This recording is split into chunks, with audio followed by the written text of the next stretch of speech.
Bueno, buenas tardes. ¿Qué tal? ¿Cómo están? Espero que estén bien.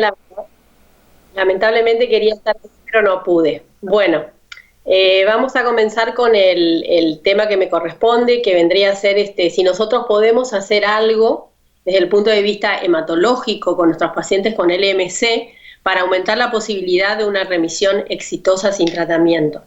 Les agradezco la invitación, obviamente, que siempre tienen conmigo esa gentileza. Acá tienen mis conflictos de intereses y todos sabemos que con la llegada de los inhibidores de tirosina quinasa, nosotros nos enfrentamos ahora con la larga sobrevida de nuestros pacientes. Esta es una serie de pacientes del MD Anderson, donde ustedes van a ver que los pacientes en esta nueva era tienen una sobrevida similar a la de la población general. Cuando nosotros recordamos los pacientes que lamentablemente comenzaban con leucemia mieloide crónica y a los 5 o 6 años hacían fase acelerada o crisis blástica y se morían. Esto ha cambiado. Y con la aparición de estos nuevos inhibidores también aparecieron otros desafíos a los que nos tenemos que encontrar. Los objetivos terapéuticos al elegir el inhibidor de tirosina quinasa, pensando en la posibilidad de cura funcional de este tipo de pacientes, tenemos que tener en cuenta la sobrevida libre de progresión, la sobrevida global, lograr respuestas moleculares profundas lo más rápido posible y la remisión molecular estable. También tenemos que, pensando en la remisión molecular estable, pensar de que ese tipo de paciente va a conseguir la remisión molecular 4.5, que es la que nos va a permitir con seguridad y con tranquilidad lograr una sobrevida libre de tratamiento. Y en el afán de la elección del inhibidor, de la sobrevida libre de progresión, de la sobrevida global, de suspender la medicación, minimizar la toxicidad relacionada a los inhibidores para mantener la calidad de vida.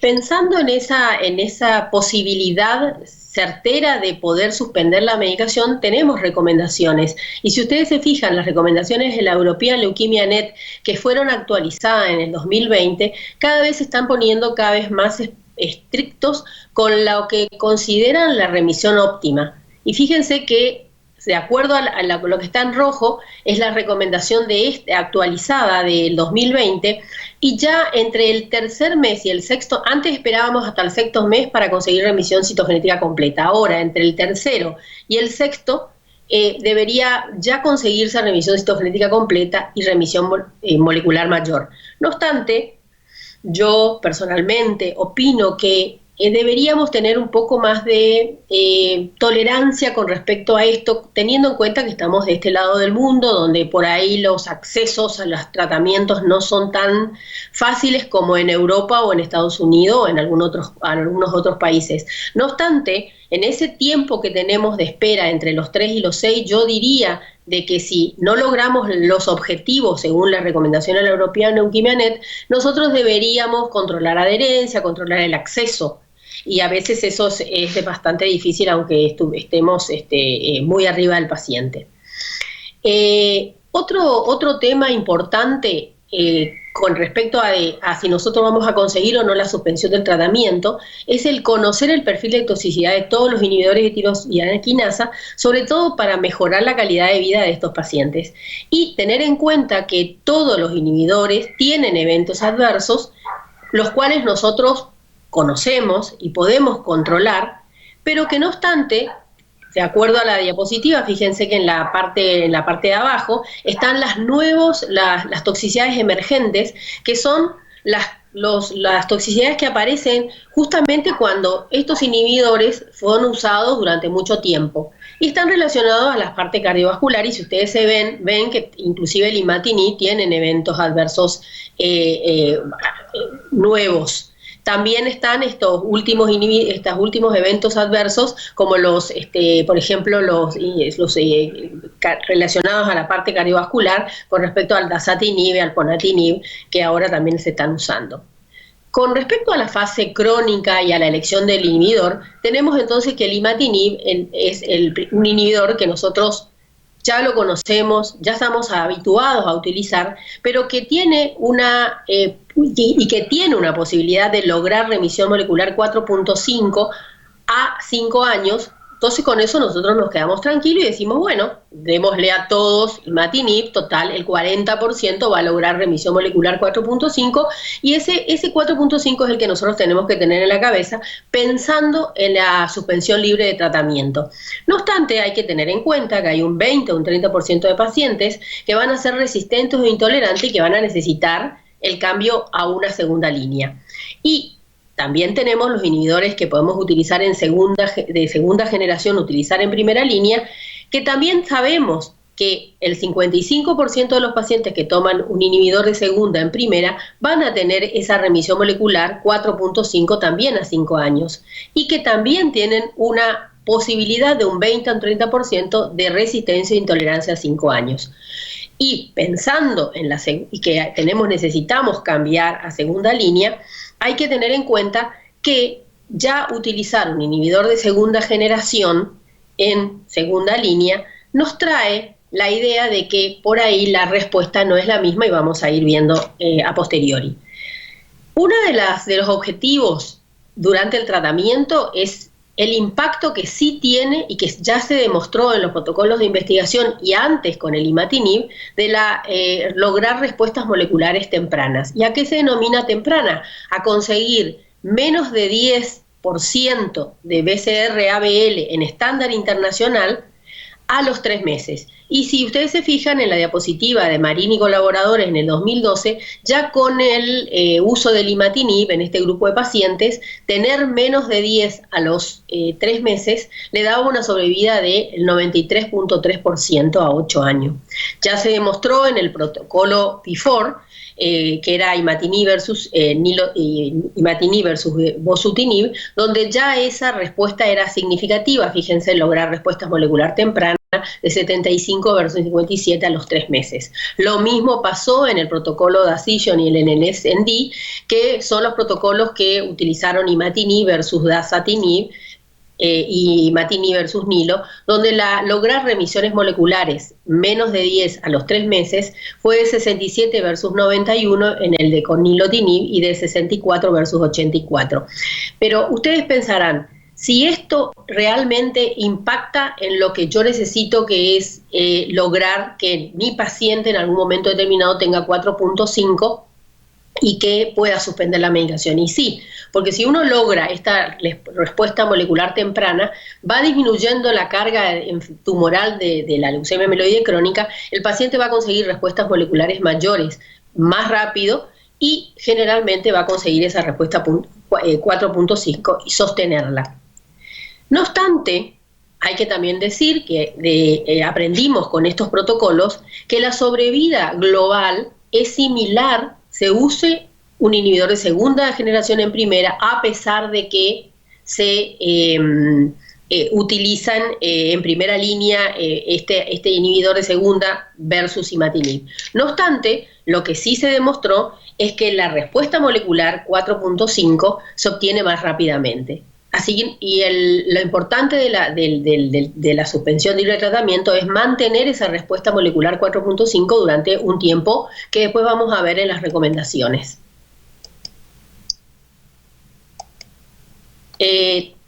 En estos protocolos de investigación, donde los pacientes son obviamente cuidados, recordar que las respuestas moleculares 4.5 en el NSND fueron para los pacientes que tomaban imatinib del 31% y los pacientes que tomaban nilotinib del 54%. Lo mismo pasó en el protocolo de dasatinib versus ima, donde fue de 33 versus 42. Algo para los lugares de Argentina que deberían conocer y que les gustaría, que sería la quebrada Humahuaca y el Perito Moreno. Algo más lindo como para ver antes del MC. Ya se sabe entonces que hay evidencia que cuando un paciente falla, hay que recordar los que le dije del 40% o el 30% en imatinib y del 30 o el 40% en los inhibidores de segunda. Fíjense que la probabilidad de conseguir la sobrevida es a los 3 años sigue siendo importante, pero el paciente ya está cambiando de inhibidor de tirosina quinasa y cuando llega a una cuarta línea, ya la sobrevida a los 5 años es lamentablemente solamente del 38%.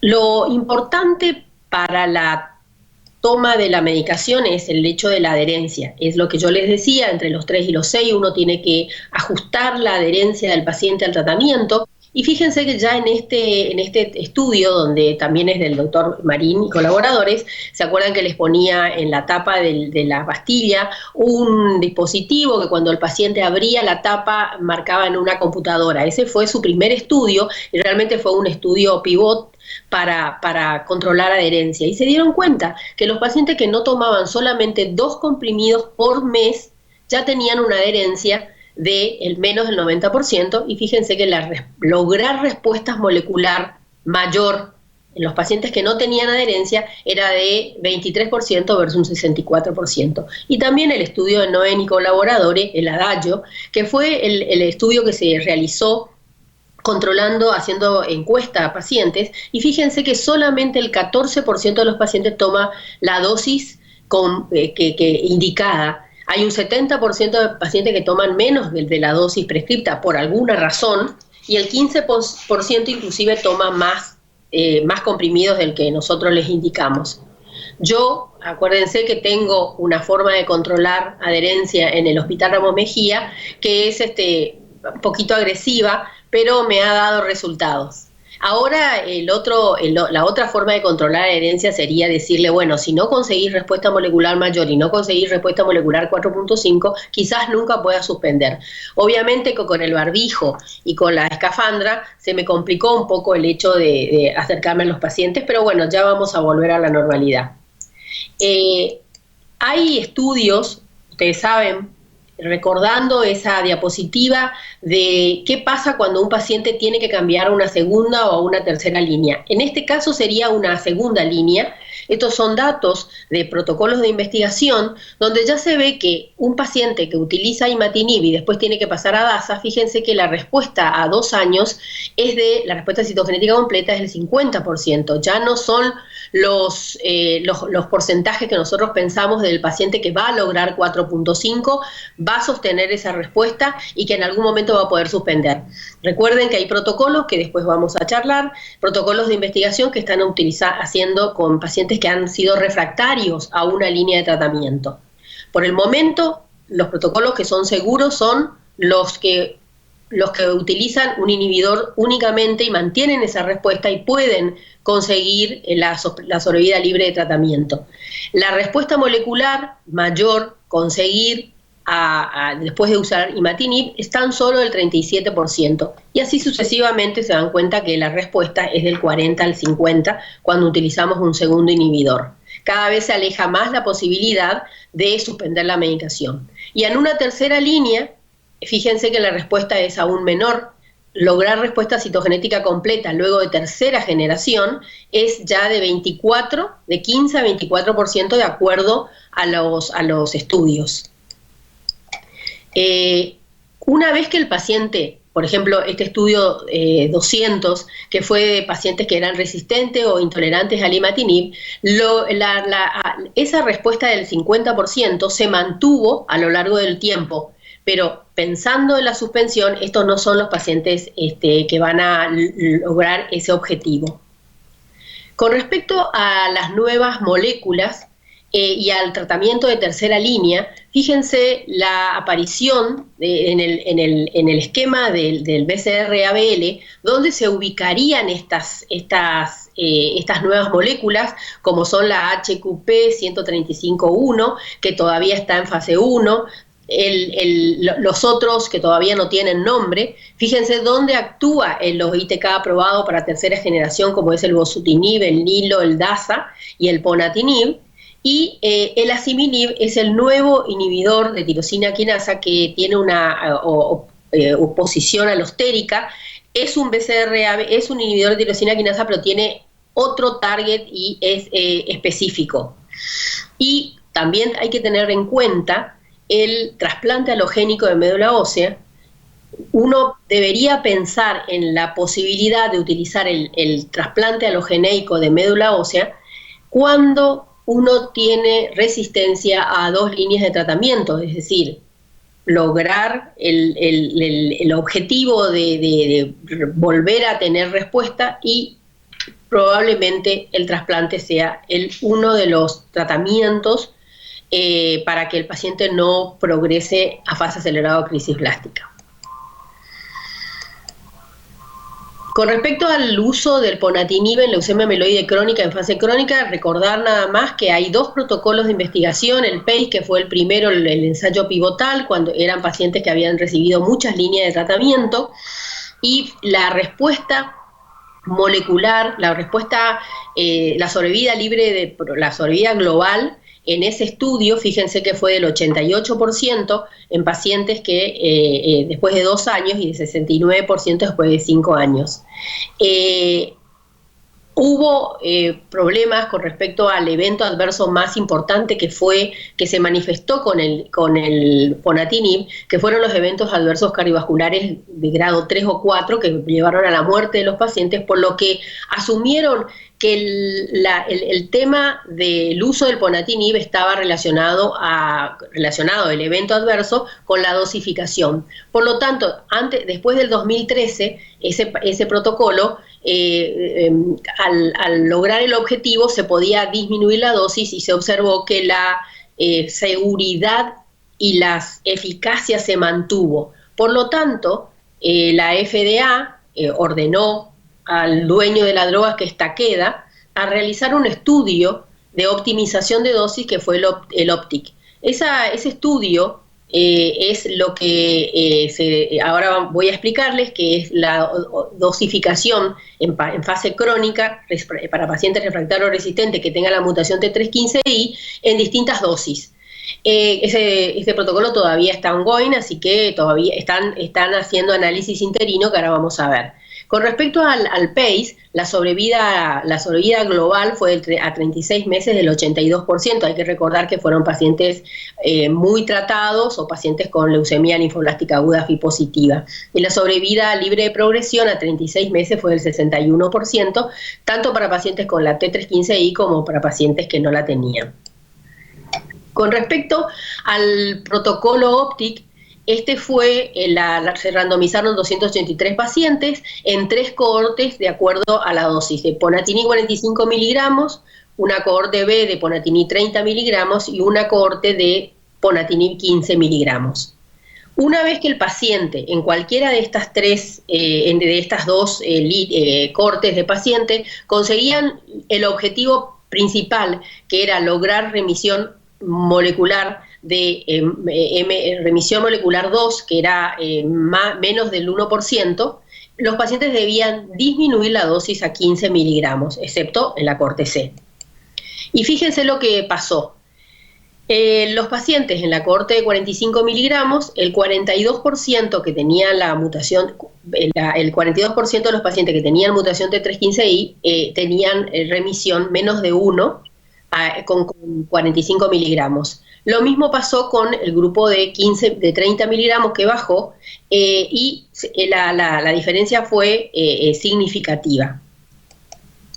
Con respecto al tiempo para conseguir el objetivo, de acuerdo a la dosificación, los pacientes que recibían una dosis de 45 miligramos fueron los pacientes que más rápido, o a los 3 meses, ya conseguían ese tipo de respuesta y la mantenían. Entonces, una enseñanza es que un paciente que consigue con 45 miligramos disminuir la dosificación, se puede bajar a 15 miligramos. Los eventos adversos relacionados, fíjense solamente los eventos adversos no hematológicos, hipertensión, aumento de lipasa, y con respecto a los conocidos eventos adversos hematológicos.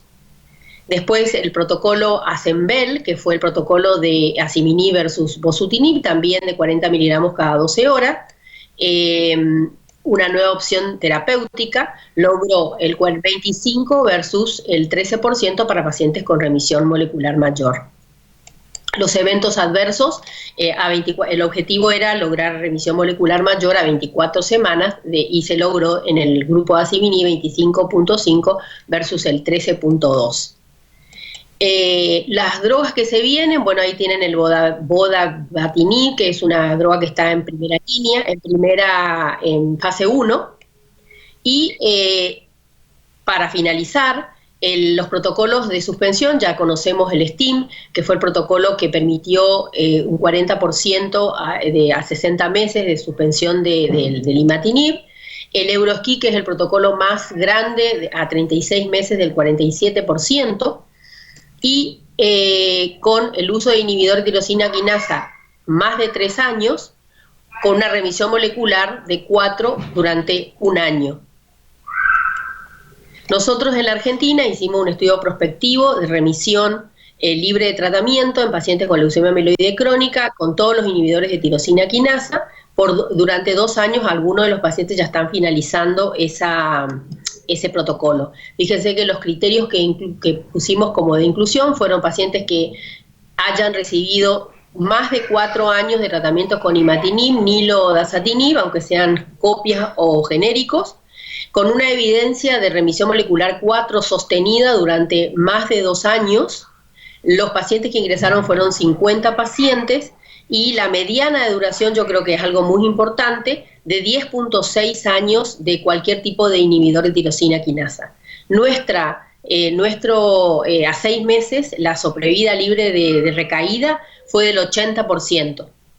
No encontramos aún ningún tipo de factor que diga que este paciente no va a mantener la respuesta. Fíjense la presentación que se hizo en el ASH en el 2020, a 6 meses la remisión libre de recaída fue de 71.7 meses. Nosotros hicimos unas recomendaciones en la NET del 2020 que ya está publicada. Y nosotros lo que pusimos, porque sabemos que hay muchos problemas con respecto a la monitorización, pusimos 4.5 profundidad de remisión para poder suspender la medicación. Y sobre todo algo muy importante, hay que conocer qué tipo de transcripto tiene el paciente al diagnóstico para poder medirlo en el futuro. ¿Qué aprendimos durante todos estos años? Sin ninguna duda, el imatinib mejoró la sobrevida la sobrevida global de los pacientes con el MC. Hay que estar atento con el monitoreo, hay que estar atento con las recomendaciones para poder hacer cambios a tiempo, para poder en algún momento suspender la medicación cuando en los protocolos de segunda, de suspensión luego de refractariedad sean posibles. El uso de ponatinib luego de falla ha logrado rápidamente remisiones citogenéticas completas del 39%. Necesitamos equipos multidisciplinarios para la elección del inhibidor por la toxicidad cardiovascular asociada a estas terapias blancos moleculares que ya fueron demostrados. Y bueno, les quiero agradecer mostrándole algunas diapositivas del Puente de la Mujer ahí en Buenos Aires, en la capital federal. Muchas gracias por la atención.